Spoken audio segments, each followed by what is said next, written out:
자, 우리 좌우에 계신 분과 인사하겠습니다. 예수님은 그리스도이십니다. 우리 좌우에 인사 한번 더 하겠습니다. 당신은 복음 가진 렘넌트입니다. 자, 우리 한번 더 인사드리겠습니다. 당신은 복음의 빛을 비출 파수꾼입니다. 네, 우리가 누구라고요? 파수꾼. 또 우리가 누구라고요? 렘넌트. 렘넌트의 뜻은 복음을 가진 남은 자, 이런 뜻입니다. 복음을 가진 남은 자. 그래서 하나님은 시대마다 복음을 가진 남은 자를 통해서 그 시대 전체를 살리는 하나님의 놀라운 계획, 축복과 응답을 하나님이 주셨습니다. 그래서 어제 우리 주일학교 친구들 오전에 누구를 배웠죠? 누구? 성경의 인물 가운데 힌트 드릴까요? 사무엘 3장에 있는 사무엘을, 그렇죠? 사무엘이 여러분처럼 유치원 때부터 성전에 가서 살았어요.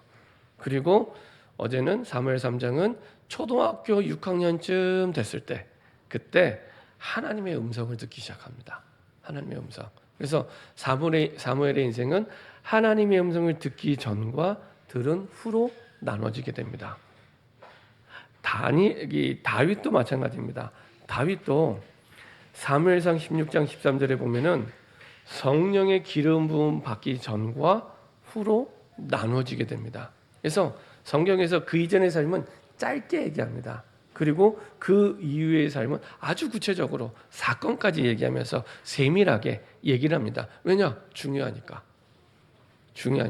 성경이 그 나와 있는 내용들이 중요하면 하나님은 세밀하게 말씀하십니다. 구체적으로 말씀하십니다. 그래서 하나님의 말씀이 임하면 우리에게 아무것도 문제되지 않습니다. 이건요, 항상 기억하고 꼭 기억하고 평생 기억해야 됩니다. 하나님의 말씀이 임하면. 성경을 한번 보세요. 어떤 문제가 와도, 어떤 모양의 문제가 와도, 문제가 크든 작든, 어마어마한 문제든 작은 문제든 하나님의 말씀이 임할 때 아무것도 문제가 되지 않을 만큼 확실한 응답을 체험하게 됩니다. 그게 홍해 사건이든, 홍해가 앞을 가리고 있든, 요단강이 앞을 가리고 있든, 여리고성이 있든, 그렇죠? 바벨론의 포로로 잡혀갔든 아무것도 문제되지 않습니다. 왜냐? 하나님의 말씀대로 우리의 모든 것을 하나님이 움직이세요. 하나님의 말씀대로.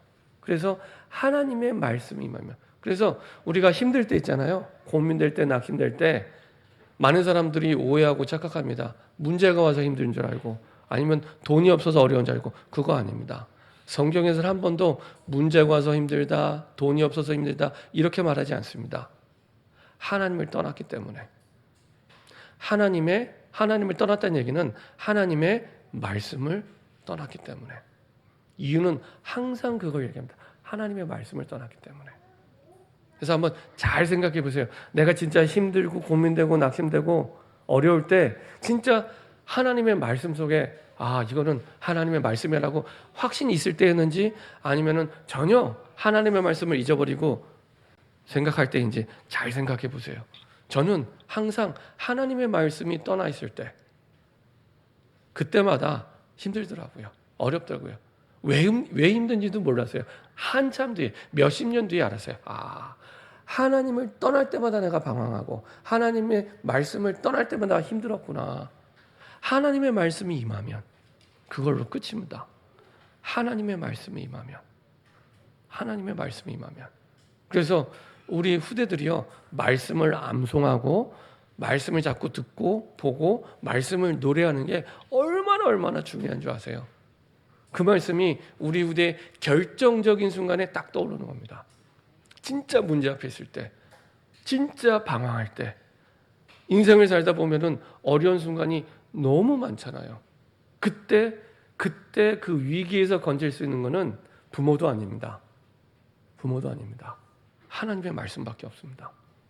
한 번은 제가 아는 목사님의 딸이 초등학교 4학년인데 수술하게 됐어요. 큰 수술하게 됐습니다. 근데 수술 때 이제 누워서 들어가는 딸을 보고 여러 가지 많은 생각이 들더래요.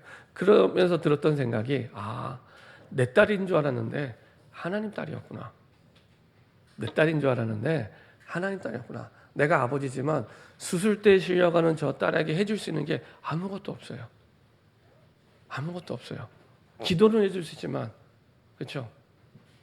내가 아무것도 할 수 없는 거예요. 그때 내 딸인 줄 알았는데 하나님의 딸이구나. 하나님이 하셔야 되고 하나님이 고쳐야 되는구나.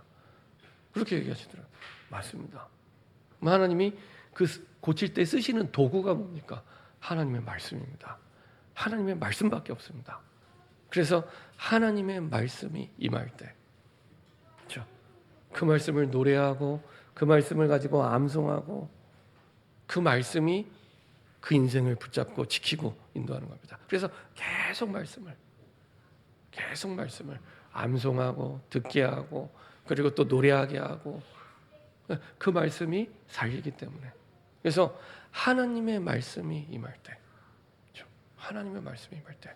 그래서 저 여러분들 어른들은 우리 후대 앞에 가장 좋은 부모가 누구냐?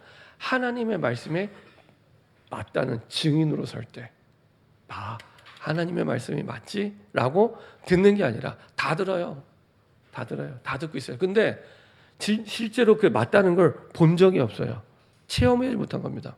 그럼 늘 하나님의 말씀이 지식이고 이론이지 실제가 아니에요. 어제 우리 아이들이 전도 현장에 나갔습니다. 어른들하고 같이 갔어요. 갈 때 부탁했습니다. 팀별로 가서 전도할 때 꼭 복음 전할 수 있는 분이 그 팀 안에 같이 가도록, 그렇게 팀 구성을 하고. 왜냐하면 아이들이 복음 안 전해도 돼요. 전하면 너무 좋지만 보기만 해도 돼요. 근데 중요한 건 이 사람이 영접하는 것도 너무 감사한 일인데 가기 전에 꼭 제가 한 가지 부탁드렸습니다. 주일날 받았던 강단 말씀을 꼭 포럼하고 가세요. 전도 현장에 가는 시간이 짧아도 됩니다. 짧다고 하나님이 역사 못하시는 하나님이 아닙니다. 그렇죠? 시간이 짧다고 하나님이 손이 모자라서 역사 못하시는 그런 하나님이 아닙니다. 짧아도 괜찮으니까 주일날 받은 말씀을 포럼하고 아이들에게 확인시켜 주는 겁니다. 포럼하고 이 말씀대로 하나님이 생명을 살리시는 것을 보기를 원하는 마음으로 꼭 말씀을 포럼하라고. 그래야 아이들이 안 변합니다. 제가요, 예수님 믿고 병을 나았는데 시간이 지나는데 사람 마음이요 바뀌더라고요. 화장실 들어갈 때랑 나올 때랑 다른 것처럼 병이 낫기 전에는 그렇게 간절하다가 병 나은 후에는 바뀌더라고요. 언제 그랬다는지 바뀌더라고요. 그래서 예수님을 믿지 않아도 병을 낫게 되면은 그 은혜를 알고 기억하잖아요. 근데 그런 사람보다도 못하게 바뀌더라고요. 그래서 왜 이럴까라는 생각을 했습니다. 근데 이유는 하나예요. 병이 나을 때 하나님의 말씀 없이 그냥 나은 거예요. 예수님이 공생애를 살면서 많은 병자를 고쳤습니다. 근데 결국에 예수님을 따라가는 제자는 누구냐? 말씀을 들은 제자들이었습니다. 그리고 그 말씀을 체험한 제자들, 그 제자들이 70인 제자들이에요. 그래서 마가다락방에 온 120명의 대부분들은 하나님의 말씀을 전도 현장에서 체험한 제자들이었습니다. 그냥 병 나은 사람들은 다 떠나갔어요. 병 나은 사람들은 다 떠나갔는데 하나님의 말씀을 전도 현장에서 체험한 제자들은 핍박받는 줄 알았는데, 내 직장이 끊기고 생명의 위협을 받는 줄 아는데 마가다락방까지 쫓아온 겁니다. 그는 그 사람들이 훌륭해서가 아니고요, 하나님의 말씀을 귀로 들은 게 아니라 전도 현장에서 본 거예요. 보신 적 있으십니까? 저는 한 사람 한 사람 물어보고 싶어요. 정말로 정말 본 적 있으세요? 하나님의 말씀을 들은 거 말고 전도 현장에서 정말 보신 적 있으세요? 그러면요, 바뀌지 않습니다. 믿음으로 각인되기 시작하고 뿌리 내리기 시작합니다. 그렇죠? 그래서 아이들에게 어제 전도 현장 가서 보여준 거예요. 봐, 하나님의 말씀이 맞지. 대부분의 아이들 다 모태신앙입니다. 엄마 뱃속에서 말씀 들었어요. 근데 뭘 못했냐? 본 적이 없어요. 그냥 늘 부모님이 하는 얘기니까 다 귀뚱으로 듣지 진짜 이게 얼마나 어마어마하고 중요한 말씀인지를 몰라요. 그래서 보여줘야 돼요. 봐, 말씀이 맞지? 그죠? 이게 진리야. 평생 잊지 마. 그죠? 이거를 보여주는 현장이 전도 현장입니다. 그래서 어제 갔다 오면서 이게 전도 현장도요, 가끔 한번 가면은 힘듭니다. 근데 매일 가면 덜 힘들어요. 그래서 매일 가야 되나? 그래서 그 전도보다 더 중요한 게 전도자의 삶이거든요. 그 얼마 전에 소방관이 휴가인데 지나가다가 차에 불이 났는데 불을 껐어요. 생명을 살렸어요. 그래서 나중에 그 소방관이 이제 그 기사화돼서 인터뷰를 하는데 아유 그냥 당연히 해야 될 걸 해야 됐다고. 근데 이게 본인이 그거를 기사를 알린 게 아니잖아요. 그 불을 끄는 그 현장에 있던 사람이 제보를 한 거예요. 근데 이게 사복을 입고 있어도 불을 끄는 소화기를 다루는 솜씨가 남다르대요. 그래서 이 사람 그냥 일반인이 아니구나 생각을 해서 수소문에서 찾아보니까 소방관이더래요. 그래서 소방관은 늘 불 끄는 게 일이기 때문에 사복을 입고 있어도 불 끄는 게 어려운 일이 아닙니다. 그렇죠? 소방관이 안 돼봐서 다 어려운 일이라 생각하십니까? 늘 하던 거기 때문에, 그죠? 하나님께서는 저 여러분들을 복음의 빛을 파수꾼으로 부르셨는데 전도가 늘 하던 게 되면은 쉬운 일이 됩니다. 아무도 아멘을 안 하셔도 그렇습니다. 늘 하던 거가 되면 그렇다고 해서 막 낯선 사람을 만나서 부담스럽게 막 들이대면서 얘기하라 그 얘기가 아닙니다. 그건 전도를 오해하고 있는 겁니다. 그렇죠? 늘 내 마음에 전도만 품어도 돼요. 내 마음에 전도만 품어도 돼요. 왜냐? 바쁘게 살아가다 보니까 99.9%는 안 품고 살아요. 네. 99.9%. 제가 한 30년 전도하다 보니까 대부분. 근데 그래서 반대로 품기만 해도 하나님이 깜짝 놀라서 역사하기 시작합니다. 품기만 해도. 그렇죠? 내가 조금 관심을 가져도 더 중요한 거. 내가 문제하고 어려움이 왔을 때, 고민이 될 때, 갈등될 때, 안 될 때 전도와 연결해서 한번 기도해 보세요. 전도와 연결해서 기도해 보세요. 아무 관계 없을 것처럼 보이잖아요. 확실한 응답이 그때부터 시작이 됩니다. 확실한 응답이. 그냥 응답이 아니고요. 확실한 응답이. 하나님의 말씀이 기도가 찬양이 그냥 늘 교회를 오래 다닌 분들은 그냥 이렇게 아무런 감격이 없고 감동이 없고 오늘 봤던 대로 사실은 그렇게 감흥이 없이 그냥 매주 와서 예배드리는 거지 이런 생각이 들어요. 근데 왜 그러냐? 전도를 향한 마음이 없으면 말씀이나 기도나 찬양이나 사실은 늘 비슷하게 생각이 드는 겁니다. 반대로 우리의 마음과 생각이 늘 하나님을 떠난 불신자 현장을 향하고 있으면 하나님의 말씀이 늘 새롭고 기도가 늘 새롭고 찬양이 늘 새롭게 됩니다. 신기하죠. 늘 새로운 정도가 아니라 아까 말씀드린 대로 가장 확실하게 하나님의 뜻, 하나님의 계획, 아주 선명한 하나님의 응답을 그때부터 체험하게 됩니다. 왜냐? 하나님이 저 사람들을 복음 가진 남은 자로 부르셨기 때문에 그게 우리의 정체성이기 때문에 복음의 빛을 파수꾼으로 부르셨기 때문에 정체성을 가지고 있기 때문에 어제 우리가 아이들에게 사무엘에 대한 말씀을 나눴는데 사무엘이 하나님의 음성을 달라고 기도 안 했어요. 그런데 하나님이 먼저 하나님의 음성을 들려주세요. 이유는 간단합니다. 그 시대를 살릴 복음 가진 남은 자이기 때문에 렘넌트이기 때문에 하나님은 당연히 사무엘에게 하나님의 뜻을 하나님의 말씀을 전달해 주셔야 돼요. 그래서 사무엘이 기도하지 않았는데 먼저 하나님의 말씀과 음성을 듣게 하시죠. 자, 그래서 저 여러분들이 오늘 제목이 신앙생활을 제일 잘하는 사람. 신앙생활은 믿음 생활이라는 뜻이잖아요. 신앙이라는 건 믿음인데 믿음 생활을 제일 잘하는 사람이 뭐냐? 평생 구원 감격으로 사는 삶입니다. 평생 구원의 감격으로 사는 삶. 여러분들 구원이 무슨 뜻인 줄 아세요? 사전에서 혹시 구원을 찾아보셨나요? 대부분 내가 구원받았다. 하지만 그거를 실제 사전에서 찾아보는 사람은 드물어요. 구원. 10원 빼기 1원이 구원인가요? 구원. 사전에 찾아보니까 이렇게 얘기하더라고요. 구원이란 뭐냐? 위험에 빠진 사람이나 나라를 대신해서 구해주는 행위. 위험에 빠진 사람이나 나라를 대신해서 구하는 행위. 왜 대신할까요? 스스로는 그 위험에서 빠져나갈 수 없기 때문에. 대신해서 구하는 행위. 우리가 사람이 힘으로 해결할 수 없는 세 가지 근본 문제가 있습니다. 성경이 말하는 그게 사단의 문제, 죄 문제, 하나님 떠난 문제. 사단에게 속아 죄를 짓게 되고 하나님을 떠나게 되는데 이거는 모든 문제 이전의 문제. 그래서 스스로는 해결할 수 없는 문제. 하지만 해결하지 않으면 영원한 멸망으로 가는 문제. 그래서 우리 스스로 절대 해결할 수 없기 때문에 하나님께서 직접 이 땅에 오셔서 아들을 보내셔서 이 문제를 해결할 수 있도록 우리를 살리신 겁니다. 그래서 예수님을 구원자라고 얘기합니다. 구원자. 대신해서 우리를 구원해 주실 분. 구원자.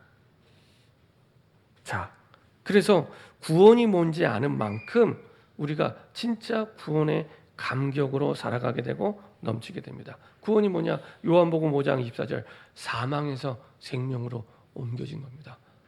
내 영이 죽었고 그리고 영원한 멸망을 향해 달려가고 있는 나를 건져서 바꿔버린 겁니다. 생명으로. 요한복음 3장 16절 하나님이 세상을 이처럼 사랑하사 독생자를 주셨으니 이는 저를 믿는 자마다 멸망치 않고 영생을 얻게 하려 하심이라. 예수님을 안 믿으면 어떻게 돼요? 멸망. 가장 사랑하는 걸 잃어버리고 망하게 됩니다. 거기서 건짐받은 겁니다. 요한복음 19장 30절 우리가 구원받음으로 모든 우리의 인생의 문제가 십자가에서 끝. 우리의 과거 문제, 현재 문제, 미래 문제 끝. 그렇죠? 그래서 내가 구원받은 하나님의 자녀다 그러면요 문제를 만나면 무조건 끝났다 이거부터 고백하세요. 끝났다. 네. 문제를 풀려고 하지 않아도 돼요. 예수님께서 하나님께서 우리에게 문제가 오면 네 힘으로 문제 풀어라고 한 번도 말씀하신 적이 없습니다. 수고하고 무거운 짐진 자들아 다 내게로 오라 이렇게 말씀하셨지 네 인생 문제 네가 풀어 말씀하신 적이 없어요. 안 풀어도 돼요. 안 풀어도 돼요. 그렇죠? 근데 대부분 또 말씀드릴게요. 99.9%는 문제를 풀려고 막 몸부림쳐요. 안 풀어도 됩니다. 안 푼다고 죽지 않습니다. 그것을 가지고 풀 수 있는 분한테 가시기만 하면 돼요. 그리고 끝났다. 끝낸 정도가 아니라 고린도전서 15장 3절부터 5절 보니까 사흘 만에 부활하셔서 사실은 우리의 구원자 그리스도가 되셨습니다. 부활로. 부활은 이게 기절하다 깨는 게 아니라고 말씀드렸죠. 진짜 죽었다가 살아나는 게 부활입니다. 그죠?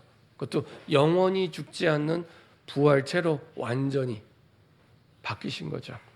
그게 부활입니다. 우리에게 부활을 약속해 주셨어요.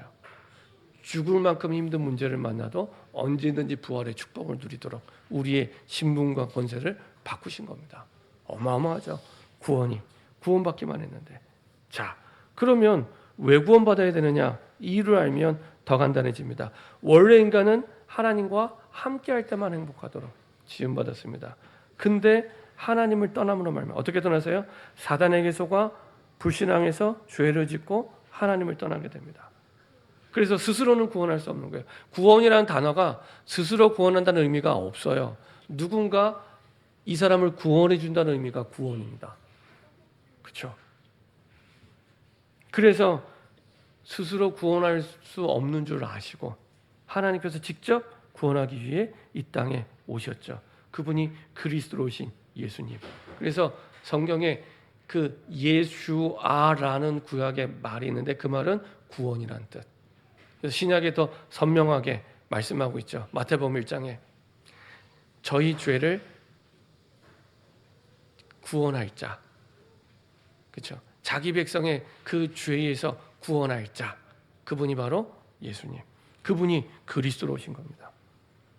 그래서 사단에게 속아 죄를 짓고 하나님을 떠났기 때문에 사단의 문제를 완전히 해결하신 참왕으로, 마귀를 멸하신 참왕으로, 그리고 죄 문제를 끝내고 모든 죄를 용서하신 참제사장으로, 하나님 만나는 유일한 길 되신 참선지자로, 이 사실을 마음에 믿고 영접할 때 하나님의 자녀가 되고 하나님의 구원이 임하게 됩니다. 그때부터 오늘 보던 에베소서 1장에 하늘에 속한 신령한 복이 임하게 되는 겁니다. 하늘에 속한 신령한 복. 그래서 우리가 읽지 않았지만 하나님의 뜻으로 말미암아 그리스도 예수의 사도된 바울은 에베소에 있는 성도들과 그리스도 예수 안에 있는 신자에 편지하노니 하나님 우리 아버지와 주 예수 그리스도부터 은혜와 평강이 너에게 있을지어다. 성삼위 하나님의 그 축복이 임하도록 축복하고 시작하죠. 그리고 에베소 1장 3절 보좌의 축복을 말씀하십니다. 우리 주 예수 그리스도의 아버지께서 그리스도 안에서 하늘에 속한 모든 신령한 복, 그 보좌의 하늘 보좌로부터는 그 신령한 복을 이때부터 체험하게 되는 겁니다. 그리고 우리의 구원을 언제부터 준비하셨냐? 창세전부터. 가장 중요한 선물을 창세전부터, 우리가 태어나기 전부터 하나님이 준비하셨어요.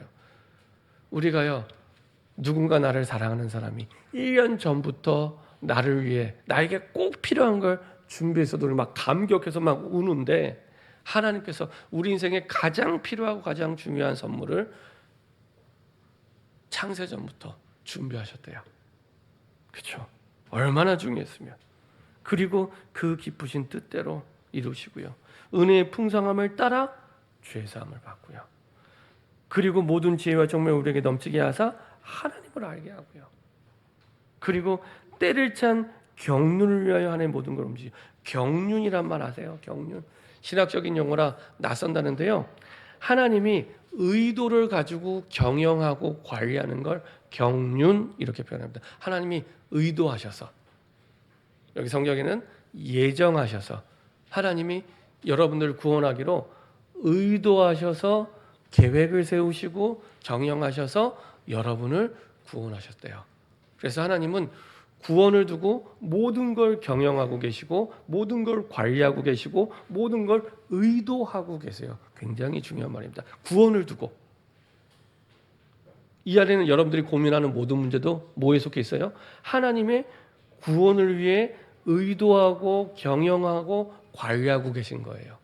하나님의 구원을 두고. 우리는 그냥 문제는 따로 생각하잖아요. 아니라니까요. 하나님의 구원 계획을 두고 의도하시고 경영하시고 관리하고 계시다니까요. 막 화가 날 때 있죠. 그것도 하나님이 하나님의 구원 계획을 두고 의도하시고 경영하시고 관리하고 계신 거예요. 근데 우리 생각 마음은 하나님의 구원 계획과 전혀 상관없이 이 문제에만 집착해 있잖아요. 그래서 방향이 안 맞는 거예요. 하나님은 모든 계획을 구원을 두고 의도하시고 경영하시고 관리하고 계세요. 그거를 한 단어로 표현한 게 하나님의 경륜, 이렇게 표현하는 겁니다. 그렇죠? 그래서 하늘에 있는 것이나 땅에 있는 것이나 다 그리스도 안에서 통일되더라고. 그리스도 안에서. 다 따로따로 있다고 우리는 생각했는데 아닙니다. 그리스도 안에서. 내가 하고 있는 모든 일, 모든 고민, 모든 것들이 그리스도 안에서. 그리스도 안에서. 그래서 혹시나 오해할까 봐 약속의 성령으로 도장을 꽝. 그래서 성령으로, 약속의 성령으로 인치셨다고. 그렇죠? 약속한 대로 성령을 주시겠다는 이거를 사람들이 자꾸 의심하니까 도장을 찍어버립니다. 봐, 의심하지 마. 다른 데서 답 찾지 마. 고민하지 마. 그래서 약속의 성령으로 꽝 도장을 찍습니다. 자꾸 의심하니까. 자꾸 의심하고 현실에 속으니까 의심하지 마. 약속의 성령으로 인치시고 기업의 보증이 되사 그 모든 우리의 응답들이 그 속에서, 하나님의 구원 속에서. 그래서 그리스도 안에서 답을 찾으셔야 됩니다. 하나님의 구원 계획 속에서 답을 찾아야 됩니다. 그렇죠? 그걸도 하나님이 지금도 하나님의 경륜을 통해서 이루시고 인도하시죠. 자, 우리가 받은 구원의 내용입니다. 우리가 읽지 않았지만 에베소서 2장 1절부터 6절에 잘 나타나 있습니다. 내가 구원받았다는 것은 과거 문제를 그리스도께서 해결하신 겁니다. 내가 과거로 돌아갈 수 없는데 끝내셨다는 거예요. 죄와 허물로 죽었던 너를 살렸도다. 얼마 전에 서현역에 살인 사건이 있었잖아요. 과거 문제가 해결이 안 돼서. 과거 문제가 해결이 안 돼서 오랫동안 상처받고 싸운 내용들이 있거든요. 그거 해결이 안 돼서 그런 일들이 어느 날 일어나는 거거든요. 그거 끝내셨다는 겁니다. 내가 다시 과거로 안 돌아가도 오늘을 살아가는데 그걸 끝내셨다. 놀랍지 않으세요? 그거 구원받으면서 끝내셨다는 겁니다. 누가 끝낼 수 있겠습니까? 그죠?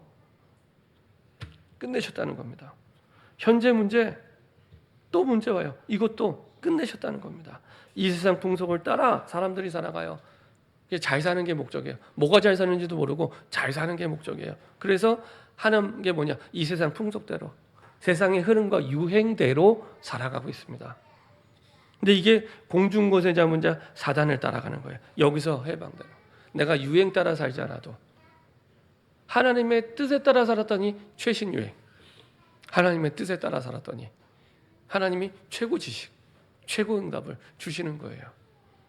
그리고 미래 문제, 또 우리의 미래와 내세의 문제, 이것도 끝내시고 그리스도와 함께 하늘에 앉히시니, 그러니까 우리의 운명이 완전히 바꾼 겁니다. 세상은 운명을 바꿀 수 없다고 얘기하는데 성경은 아니야.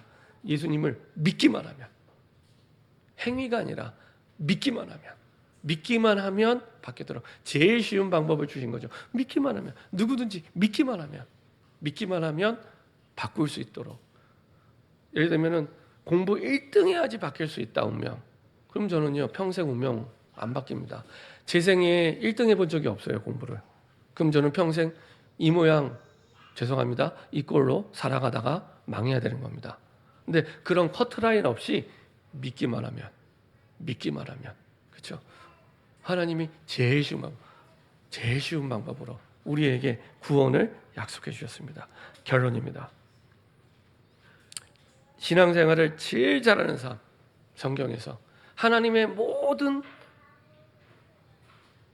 경영, 계획, 관리는 어떤 것 속에 있다고요? 구원 계획 속에 있습니다. 그래서 내게 주신 그 구원의 은혜와 감사와 감격을 날마다 그 어떤 것보다, 그 어떤 눈에 보이는 좋은 일보다 감격하면 돼요. 자, 우리 말씀 한 구절 찾아볼게요. 누가복음 10장 20절입니다. 예수님이 70인 제자를 전도 현장에 파송했다가 돌아와서 예수님의 보낸 70인 제자들이 예수님께 전도 현장 보고를 합니다. 그리고 나서 예수님이 주신 대답입니다. 자, 우리 17절부터 한번 읽어볼까요? 17절부터 20절까지. 17절부터 20절까지 읽고 마치도록 하겠습니다. 누가복음 10장 17절부터 20절 같이 한 목소리로 합독하겠습니다. 70인이 기뻐하여 돌아와 이르되 주여 주의 이름이면 귀신들도 우리에게 항복하더이다.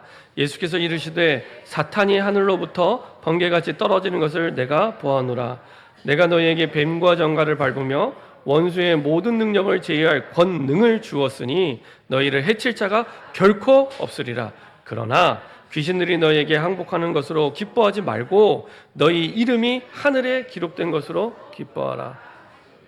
야, 70인 제자들이 전도 현장 갔는데 귀신이 떠나가고 병든 자가 치유되고 엄청난 응답을 체험하게 됩니다. 들은 게 아니라 본 거예요. 얼마나 신나는 일. 내 눈앞에서 귀신이 떠나가고 병든 자가 막 치유되고 얼마나 신나겠습니까? 그렇죠? 전혀 일어서지 못한 사람이 막 일어나고, 그렇죠? 안주뱅이처럼. 이런 걸 보면은 얼마나 막 흥분이 되고 감격이 되고. 그래서 70인 제자들이 와서 예수님께 보고를 한 겁니다. 전도 현장 갔다 와서 우리 어제 포럼하는 것처럼 보고한 겁니다. 근데 예수님이 진짜 하고 싶었던 말씀은 뭐냐? 20절. 그러나 귀신들이 너희에게 항복하는 것으로 기뻐하지 말고 너희 이름이 하늘에 기록된 것으로 기뻐하라. 그렇죠? 귀신이 떠나가는 건 당연한 거야. 그것 때문에 너무 당연한 거 가지고 너무 흥분하지 마. 진짜 기뻐해야 될 게 뭐냐? 너희 이름이 하늘에 기록된 것으로. 너희 이름이 하늘에 기록된 것으로. 너희 구원받았잖아. 그 어떤 것과도 비길 수 없는 기쁨과 감격이 구원입니다. 그렇죠? 이것을 날마다 누리는, 날마다 우리는 제일 좋은 건요, 우리의 마음이 구원을 잃어버린 현장에 있을 때 이것을 날마다 평생 누리게 됩니다. 그러면 우리 인생의 방향도 잃어버리지 않습니다. 그래서 구원을 잃어버린 현장에 우리의 마음이 평생 그곳에 있다면 하나님은 우리에게 날마다 구원의 은혜와 그 감사와 감격으로 충만한 신앙생활을 하나님 보실 때 제일 잘하는 삶이 될 줄 믿습니다. 이렇게 응답받는 우리 모든 성도들, 특별히 우리 후대들 되기를 소원합니다. 기도하겠습니다. 주님 감사드립니다. 신앙생활, 믿음생활을 제일 잘하는 삶, 평생의 날마다 하나님이 우리에게 주신 그 구원의 은혜와 그 구원의 감사와 그 구원의 감격으로 사는 삶이 되게 하여 주옵소서. 그래서 우리의 마음이 구원을 잃어버린 영혼과 현장에 평생 있도록 허락하여 주옵소서. 감사드리며 주 예수 그리스도의 이름으로 기도합니다. 아멘.